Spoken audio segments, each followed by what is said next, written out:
Muchas gracias le doy al Señor por poder estar acá, por la invitación que me hicieron. Y para comenzar quisiera hacerle una pregunta a los que están allá en su casa, a los que están acá. Pongámonos denso al tiro nomás. ¿Qué cosas nos afligen hoy por hoy? No, gracias. ¿Qué cosas, no es necesario que lo respondan, pero quiero que ustedes lo piensen, pero tengan algo así como concreto? ¿Qué cosas hoy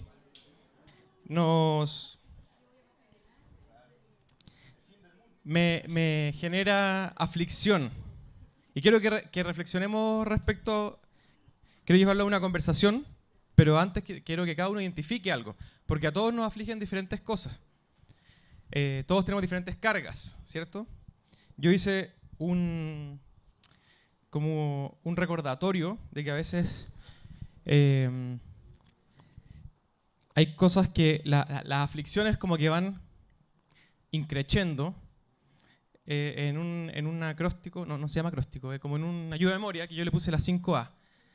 El primero es como algo que me alerta, así como que ya, esta es una preocupación. Entonces, para recordarlo, todas parten con A. Alerta. El segundo, tengo una aprensión, así como que esto como que me preocupa un poco. Lo primero es una señal, lo otro es le tomé atención. Después me afano, empiezo a tratar de hacer cosas para solucionar esa situación. El cuarto es la ansiedad. Veo que no puedo solucionarlo completo, entonces me pongo ansioso porque quiero que se solucione rápido. O que se solucione o que no avanza como yo quiero que avance la solución. Y ya cuando ya estoy mal, la angustia. Entonces ahí son los 5 como episodios. Todos tenemos diferentes cosas, ¿cierto? La idea no es fomentar esto, sino que transparentarlo delante de Dios y decir, hay algo que hoy me está afligiendo. ¿Alguien se atreve a decirlo? Puede ser de todos los aspectos de la vida, y tan profundos como Juan dijo el fin del mundo, ¿cierto? O quién va a alimentar a los perros de la calle. Cualquier temática que me genere a mí algún grado de aflicción. ¿Alguien quisiera compartir alguna? ¿Nelly? Para los que están en la casa, no creo que se haya escuchado, pero el tema de la ideología de género y cómo se está sembrando de manera perversa, sí. Esa es la palabra, porque se están usando los medios desde los más pequeños, las ayudas que manda el Ministerio de Educación, que están aprovechando eso. Entonces, es muy complejo. ¿Qué más? ¿Alguien que quisiera compartir algo que le aflige?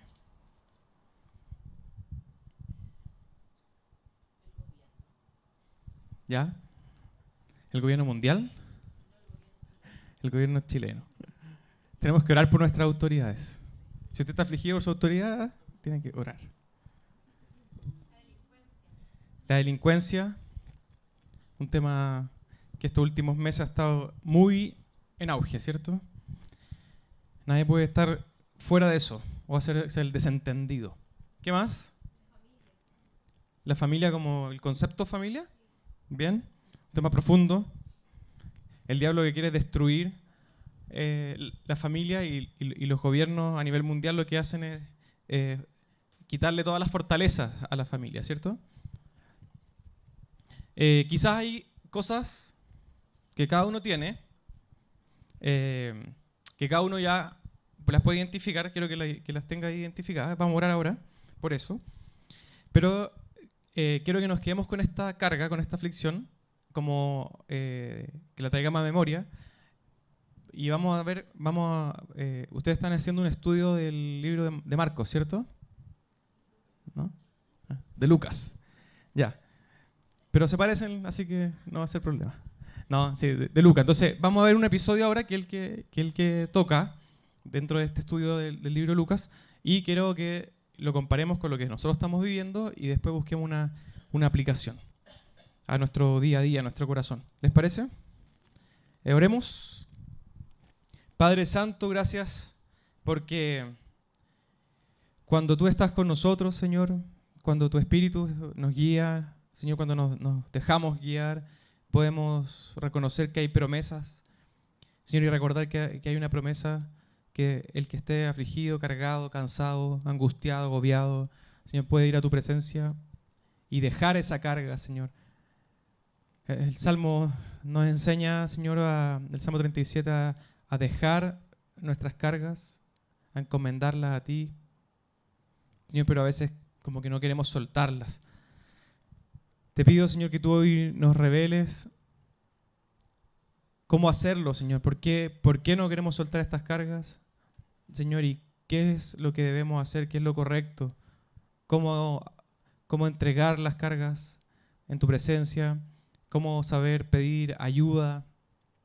¿Cómo también comprometernos a orar con otros y por las cargas de otros? En el nombre de Jesús. Amén.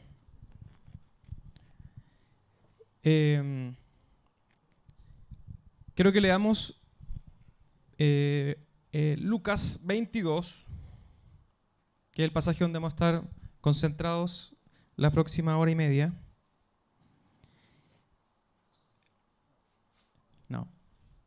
No le gustó la talla. Lucas 22 del 39 al 46. Este episodio, que para los que tienen la versión de la Reina Valera, dice: Jesús ora en Getsemaní, ¿cierto? Hay otro título, usted le puede poner un título después, al final. A mí me gusta el título, una costosa copa. Le puse yo a este episodio. Dice el 39, y saliendo, se fue, como solía, al monte de los olivos, y sus discípulos también le siguieron. Cuando llegó a aquel lugar, les dijo: orad para que no entréis en tentación. Y él se apartó de ellos a distancia como de un tiro de piedra, y puesto de rodillas oró, diciendo: Padre, si quieres, pasa de mí esta copa, pero no se haga mi voluntad, sino la tuya. Y se le apareció un ángel del cielo para fortalecerle, y estando en agonía, oraba más intensamente. Y era su sudor como grandes gotas de sangre que caían hasta la tierra. Cuando se levantó de la oración y vino a sus discípulos, los halló durmiendo a causa de la tristeza. Y les dijo: ¿por qué dormís? Levantaos y orad para que no entréis en tentación. Hay varios detalles que Lucas nos escribe. Uno puede comparar esto en Mateo 26, ¿cierto? En Marcos 14. Mateo y Marcos y Lucas, los tres describen el mismo episodio, y si uno quiere hacer un análisis comparativo, cada uno le pone énfasis en algunos aspectos, otros en otros, pero como estamos estudiando el caso de Lucas, el relato que él hace es bien interesante. Primero, porque da hartos detalles técnicos.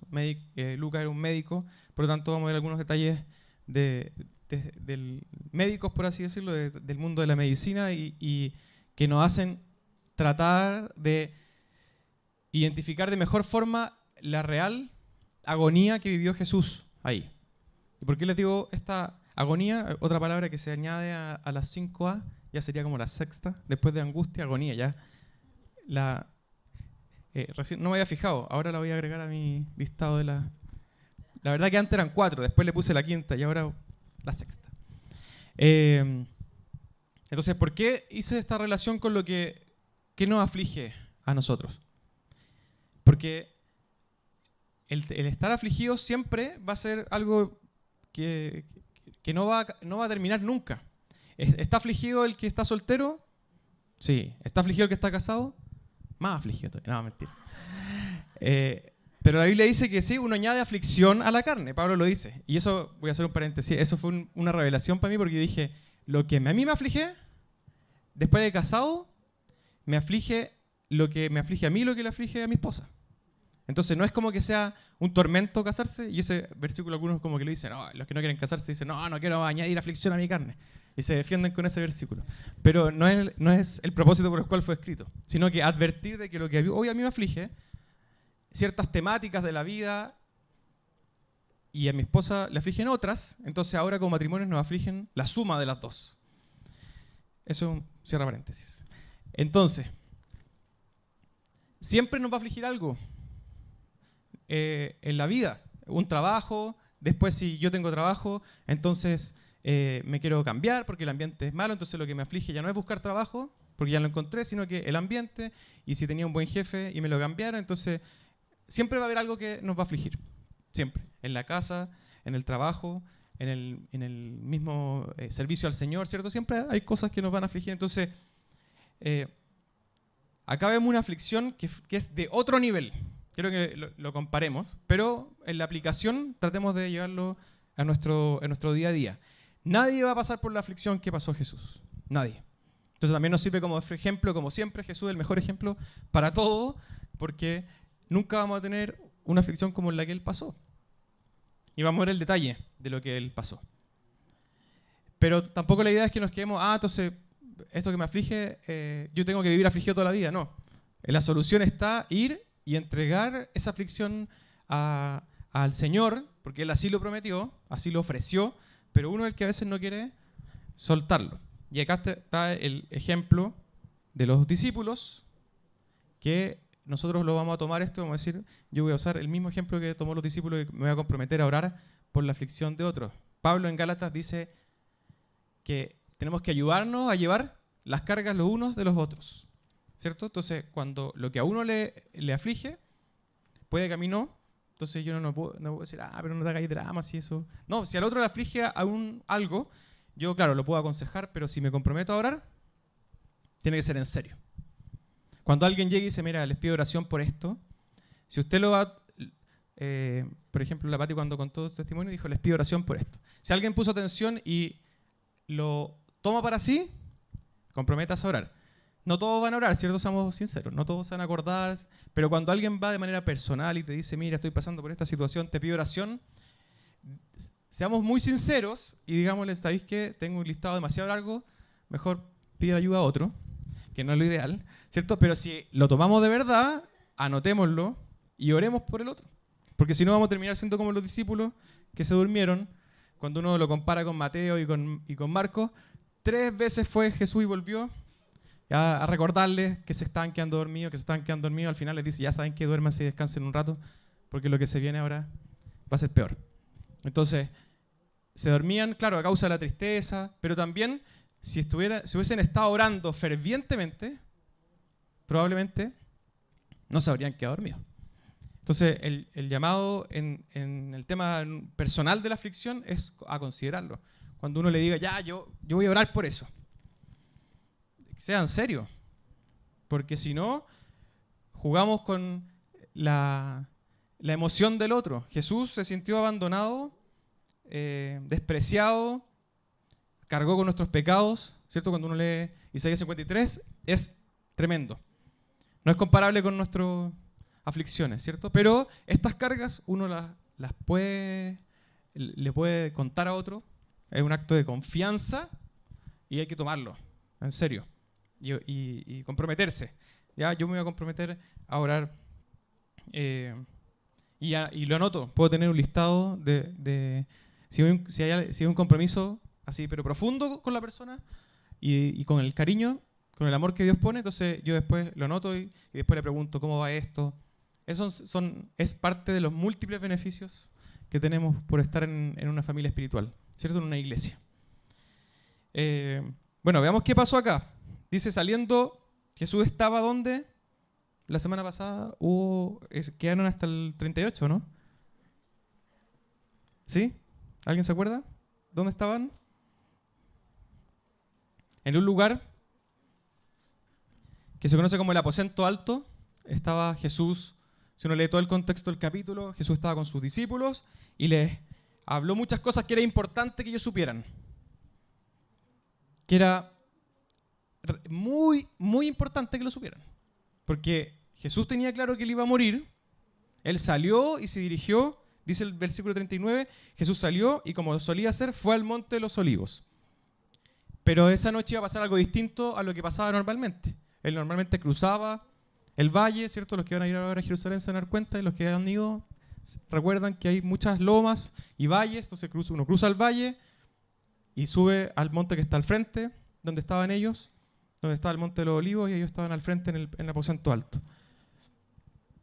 Lo hacía normalmente, pero esa vez él sabía que era muy especial, porque a él ahí lo iban a tomar, él se iba a entregar en el fondo, pero lo que hacían creer a los otros es que los otros lo iban a atrapar, ¿cierto? El arresto de Jesús. Y los discípulos le siguieron.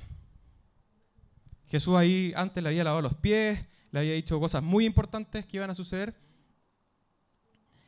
Cuando llegó a aquel lugar, después de bajar las lomas, volver a subirla, llega al Monte de los Olivos, al huerto del Edén, no, del huerto de Getsemaní, y él le dice, el 40 dice, cuando llegó a aquel lugar, les dijo, orad para que no entréis en tentación. Entonces, ¿de qué tentación lo estaba advirtiendo Jesús? Todo lo que él había enseñado antes, le había enseñado durante los 3 años, ¿cierto? Había formado a sus discípulos, estaba en juego al momento en que Jesús iba a morir. Porque habían pasado muchos líderes que se habían levantado y que cuando moría el líder, toda la masa que los seguía se diluía.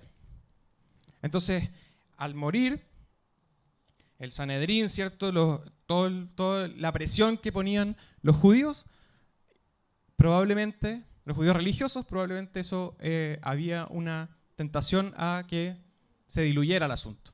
Todo el mandato que Jesús le había dicho, que fueran, que pusieran la otra mejilla, que sanaran enfermos, todo lo que él le había enseñado con acción, se ponía en riesgo. Entonces le dijo, oren, y oren también por él, porque lo que él iba a pasar iba a ser de una angustia enorme. ¿Me explico? ¿Sí? Y él se apartó y tomó, dice el versículo 41, y él se apartó de ellos a distancia como de un tiro de piedra y puesto de rodillas oró. Cuando uno ve en detalle y se da el trabajo que ustedes están haciendo de ver versículo por versículo, ¿cierto? Uno aprende hartas cosas, porque ve los contextos, ve el detalle de lo que Jesús hacía, y todo lo que Jesús hacía nos sirve como un modelo para nosotros. Dice que Jesús se apartó de ellos, o sea, oraba a veces solo, a veces oraba acompañado, y acá hay 3 grupos de los 12 discípulos. Uno que está solo, ¿cierto? Que es el que lo traicionó. 8 que quedaron ahí orando. Y 3 que eran estos más íntimos, que es Pedro, Juan y Diego. Pedro, Juan y Jacobo fueron y lo acompañaron. Pedro, Juan y Jacobo lo acompañaron en otros 2 episodios súper importantes. Uno es cuando resucita a la hija Jairo y el otro cuando se transfigura. Entonces, yo pienso que efectivamente Dios no tiene favoritos, pero sí tiene como los... ¿qué? Claro, los íntimos. Con los que... Entonces uno puede elegir ser del montón, ¿cierto? De la masa, que escuchó la prédica, que se alimentó, ¿cierto? Los 4.000, los 5.000, o los 120, o los 70, que lo servían, que iban a evangelizar. Otros de los 12 discípulos, no el traicionero, ¿cierto? De los 11, no. Y otro de los 13, así, pero los más íntimos. Y eso es algo que depende, por supuesto, de cada uno. Qué tan íntima, qué tan avanzada puedo tener esta relación con Dios. Dice, y él se apartó a la distancia como un tiro de piedra, a una distancia que probablemente, imagino yo, que podía ver todavía cómo estaban los demás, y puesto de rodillas oró. Yo, un tiempo como que me cuestionaba, yo decía, ¿por qué a veces uno ora de rodillas? Lo más importante es la actitud del corazón, ¿cierto? La humildad. El reconocer que Dios es el Señor. Eso yo lo puedo hacer de pie, sentado o de rodillas. Pero no hay regla para saber cuándo uso cada posición física.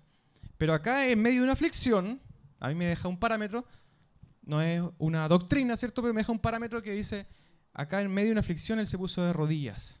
O sea, Jesús mismo se puso de rodillas para orar al Padre. Y acá el 42 es un versículo que yo encuentro que es extraordinario. ¿Por qué?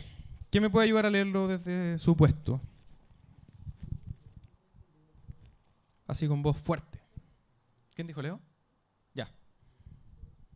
Diciendo, Padre, si quieres, pasa de mí esta copa, pero no se haga mi voluntad, sino la tuya.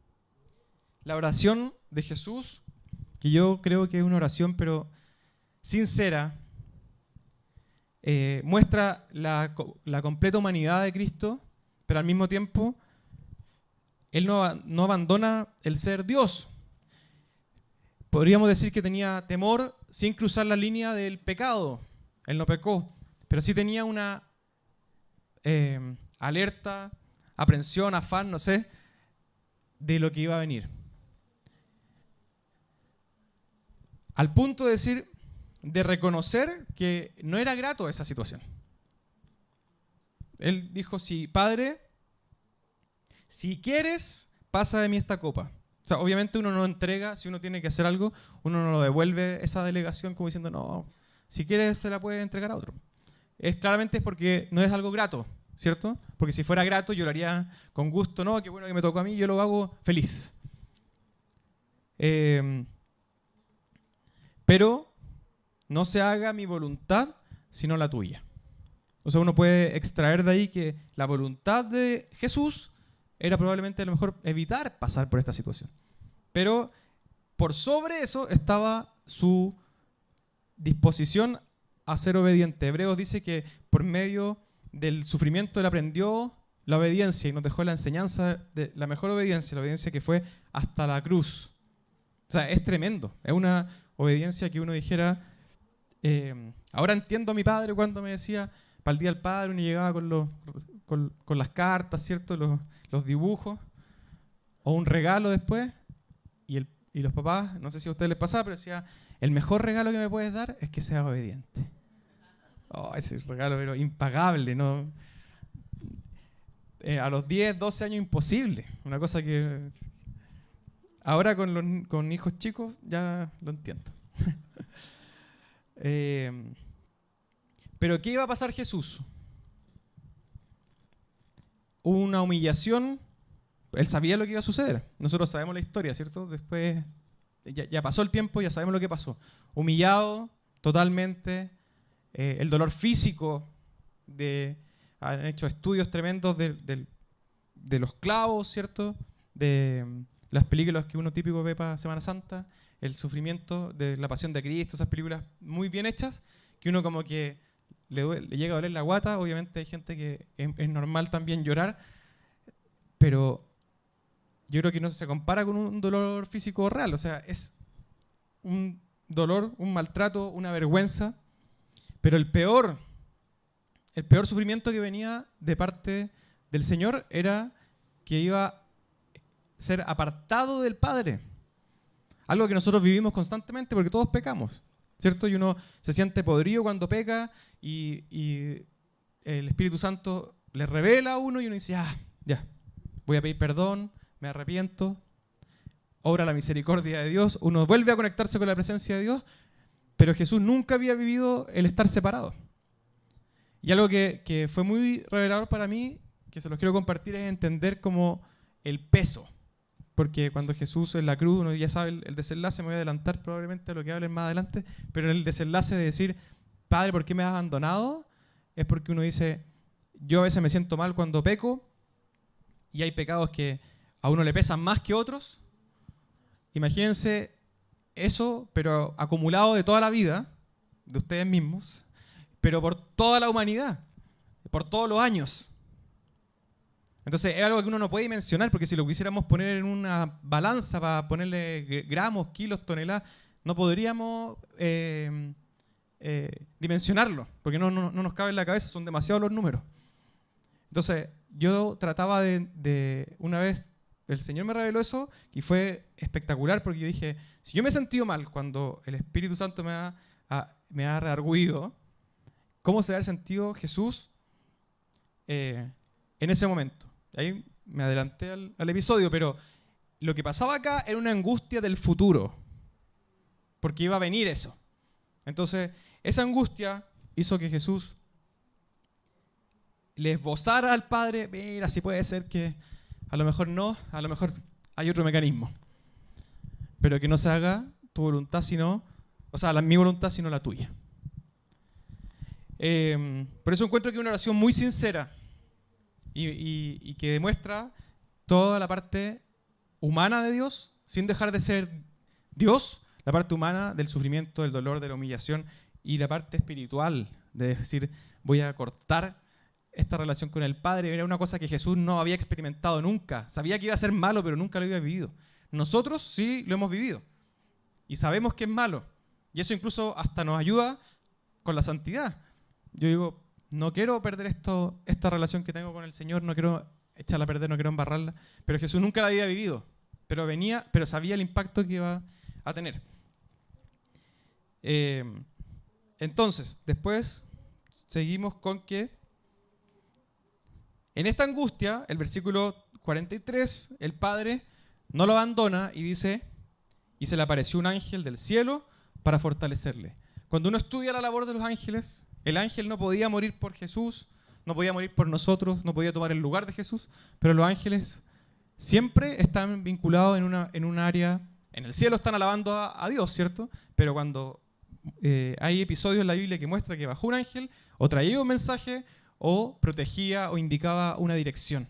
O sea, estaba el ángel fortaleciendo. O sea, otro aprendizaje, no encuentre usted que es sobre espiritual o demasiado utópico, en medio de una situación de angustia, decirle, Señor, manda ángeles que me fortalezcan. En un tiempo de oración que yo pueda sentirme fortalecido, si estoy viviendo una situación muy compleja, así como a Jesús lo fortalecieron, un ángel lo fortaleció, entonces uno también puede decir, Señor, necesito tu fortaleza, necesito un ángel que me cuide, que me fortalezca.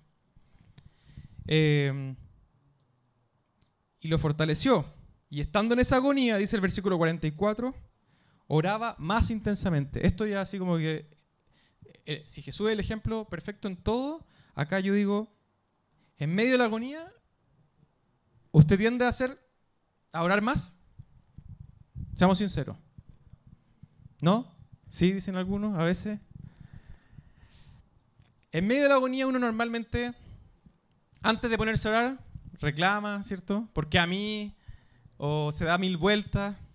A veces uno pide ayuda, y ahí quiero vincularlo con la pregunta inicial. Cuando alguien se acerque a decir, necesito ayuda, ora por esto, yo en lo personal creo, no sé si depende del temperamento de cada uno, pero no es que la gente pida ayuda por cualquier cosa.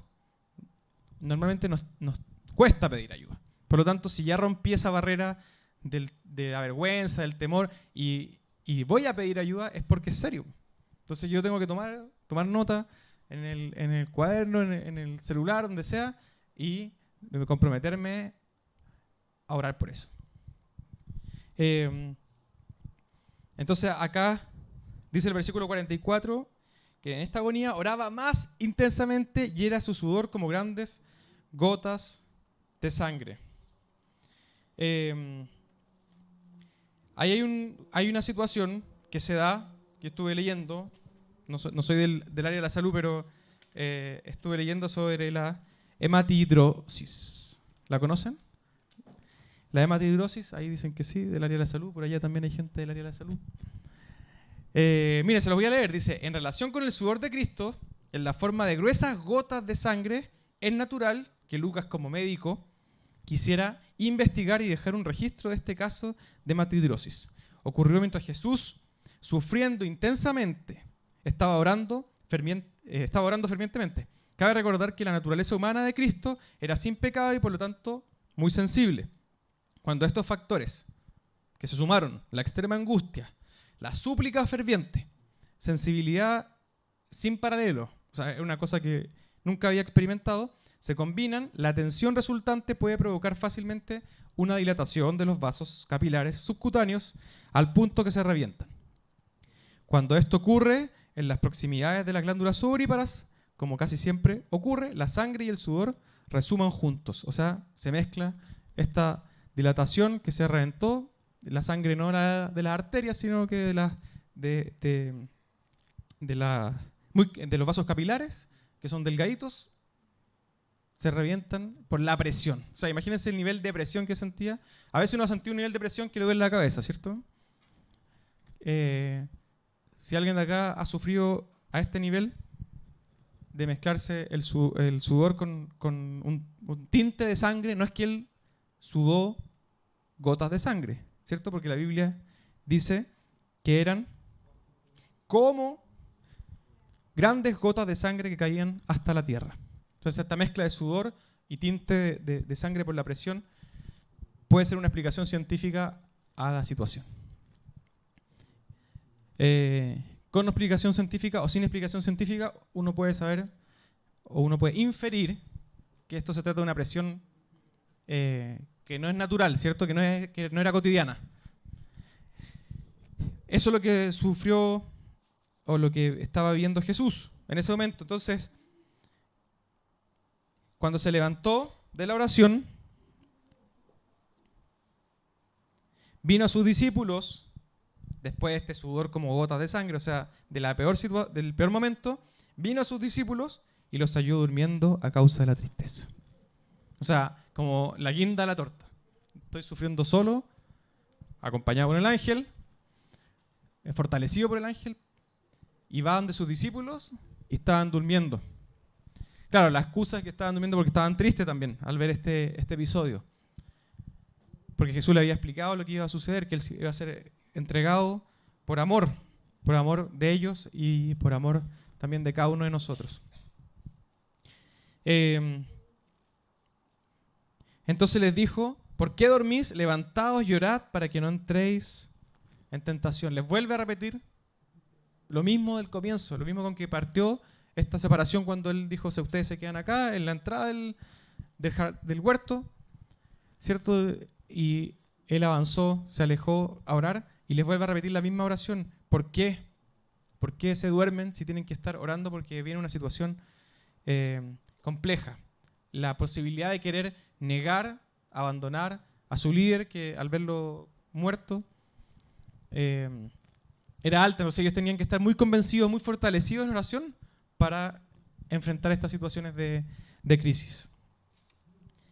El aprendizaje que yo veo al respecto, entre todos los que conversamos, de Jesús, de la oración, es que todo esto que Jesús pasó, lo pasó porque nos amaba, porque nos amó y porque nos ama ahora. O sea, ese mismo sufrimiento fue el que tuvo que pasar él y que ya no es necesario que pase nadie más.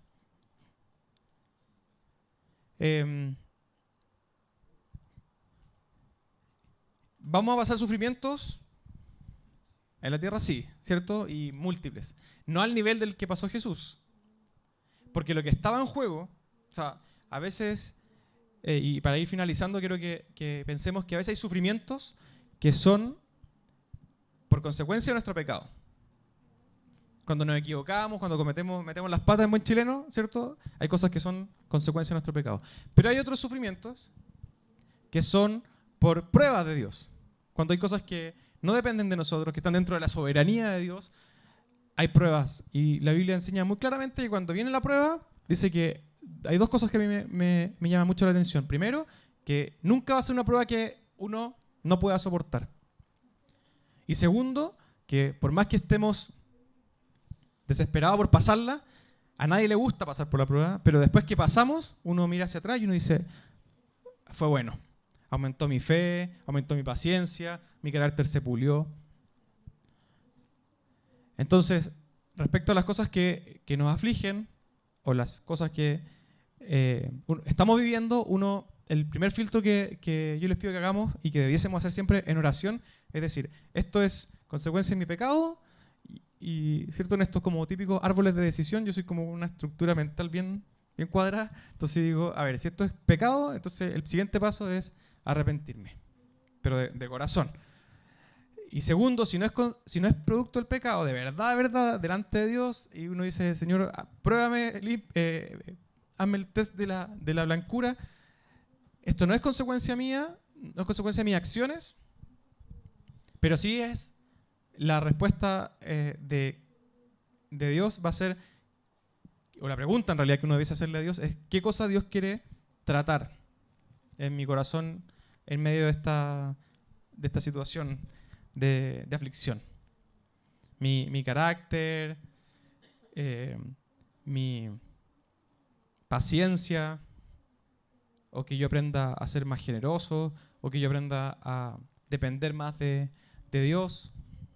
En todos estamos, hasta que el Señor venga, o el Señor nos lleve a su presencia, estamos aprendiendo.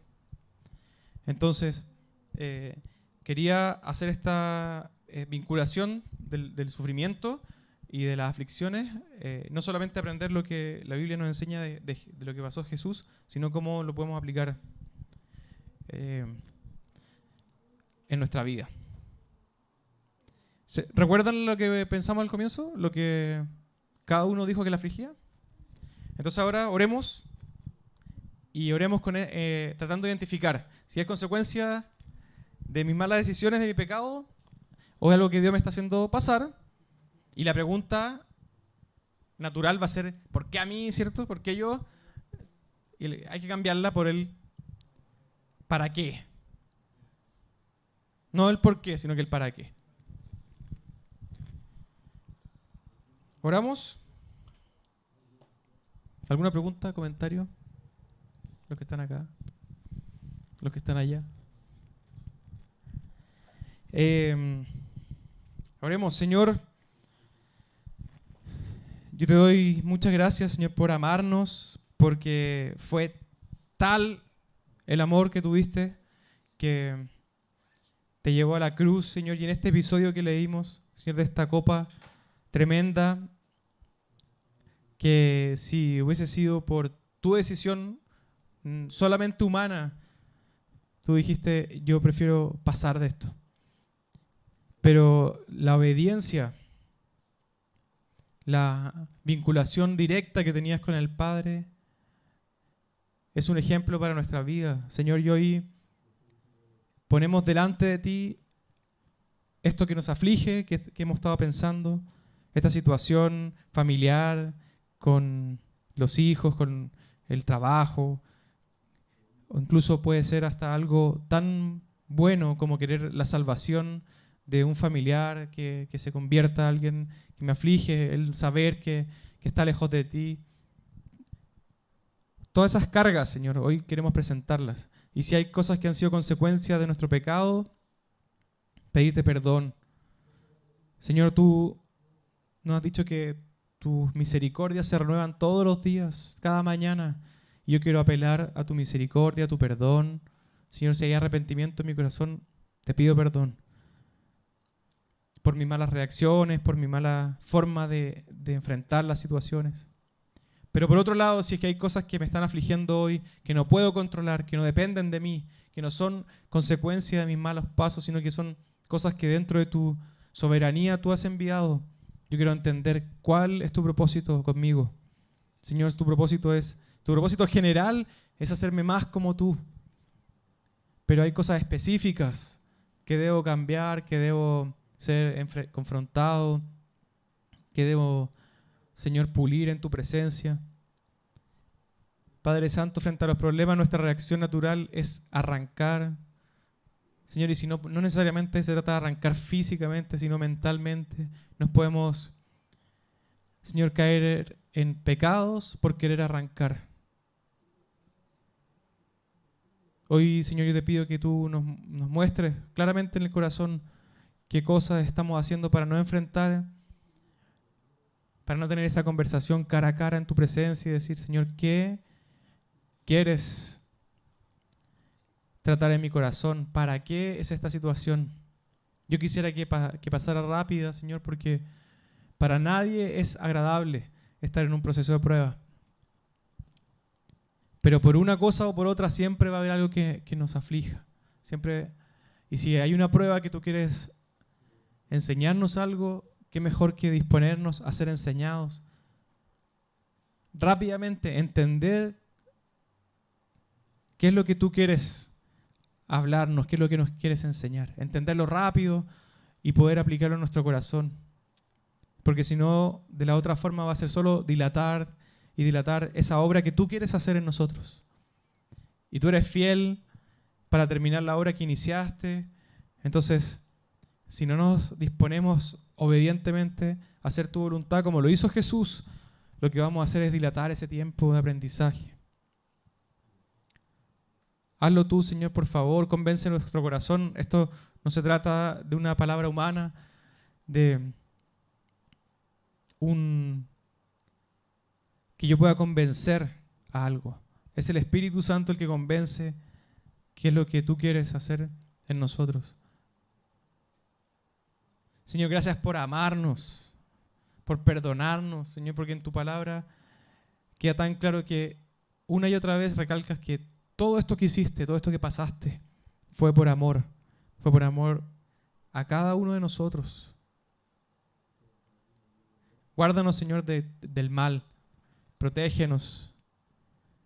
Protege a cada uno de los que están acá, de las familias, Señor, que están representadas en cada uno de nosotros. Cada uno es una luz que puede alumbrar en medio de la oscuridad. Señor, el mundo está bajo las tinieblas y nosotros estamos llamados a ser luz.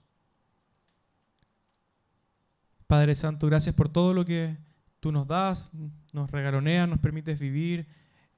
Los testimonios que escuchamos, Señor, son ejemplos de tu amor, de tu cuidado. En el nombre de Jesús. Amén.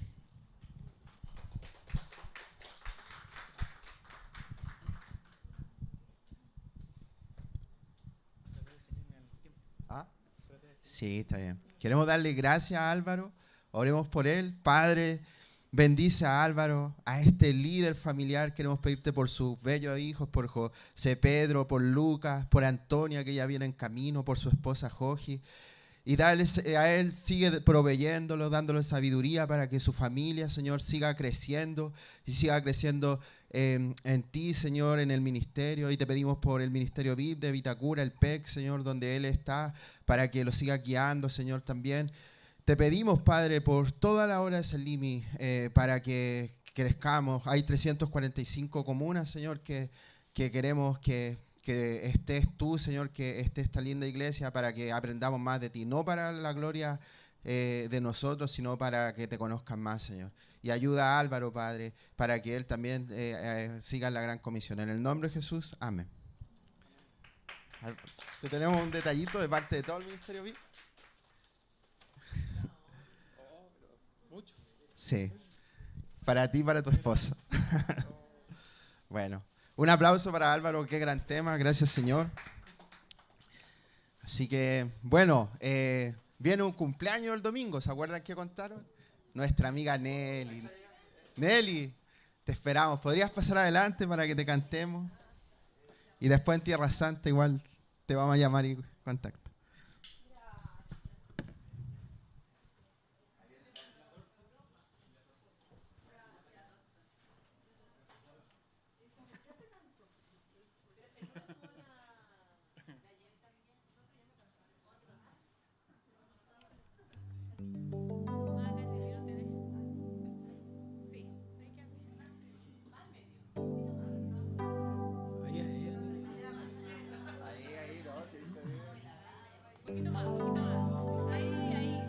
Ay, qué noche tan preciosa,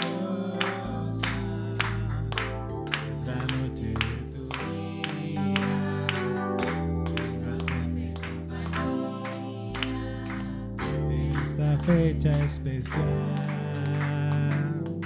tus más íntimos amigos, este día te acompañan.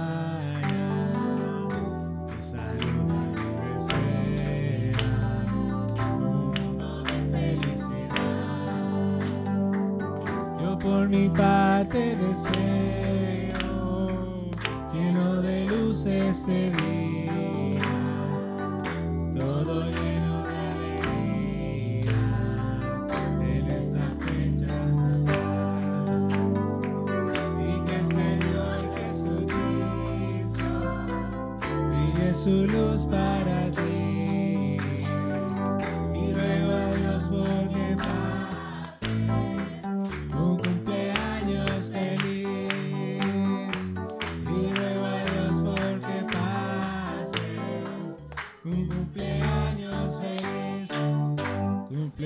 cumpleaños feliz.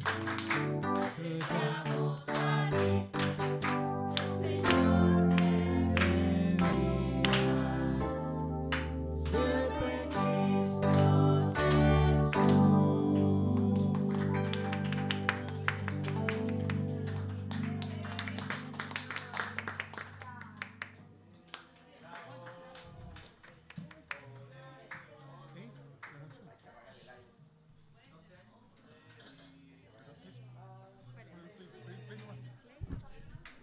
Bueno, buenas noches Zoom. Que Dios les bendiga.